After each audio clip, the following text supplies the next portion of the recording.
महाराष्ट्र एकीकरण समितीच्या भेटीला महायुतीचे ज्येष्ठ आमदार जाणार आहेत। लवकरच महायुतीचे नेते त्यांची भेट घेण्याची शक्यता आहे।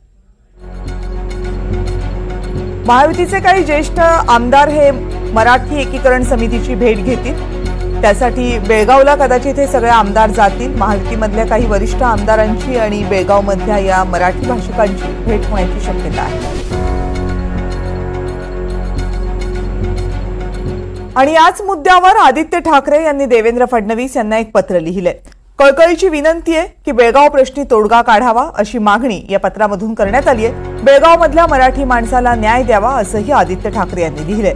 बेळगाव केंद्रशासित करण्याचा प्रस्ताव केंद्राला पाठवा असंही आदित्य ठाकरे यांनी या पत्रामधून विनंती केली देवेंद्र फडणवीस यांच्याकडे।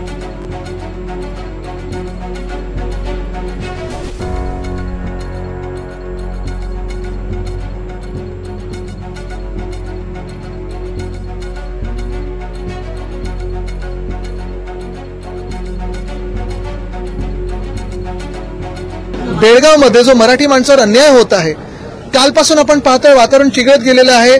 काही आमच्या तिकडच्या कार्यकर्त्यांना अटका झालेल्या आहेत।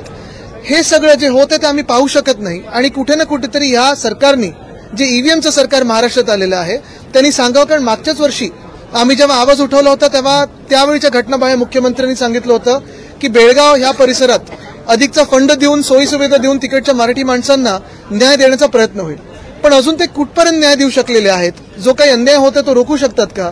केंद्रात जे भाजपचं सरकार आहे ते केंद्रशासित बेळगावला करणार का? हा आज महत्त्वाचा प्रश्न आहे। त्याचं देखील उत्तर मिळणं गरजेचं आहे। शरद पवार साहेबांची आणि उद्धव साहेबांची भूमिका समजून घेतली। मग यावर कर्नाटक सीमावाद हा जो 1956 मध्ये पंडित नेहरूंच्या चुकीमुळे झाला तो सीमावाद आपल्याला सोडवण्याची उपयोग होईल। आता कर्नाटकमध्ये काँग्रेसचं सरकार आहे आणि आम्हाला व्यक्तिगत रीतीने वाटतं उद्धवजींनी खूप आनंद व्यक्त केला होता। आता हा प्रश्न सोडवायला उद्धवजी राजकारण न करता आम्हाला मदत करते का विश्वास आहे।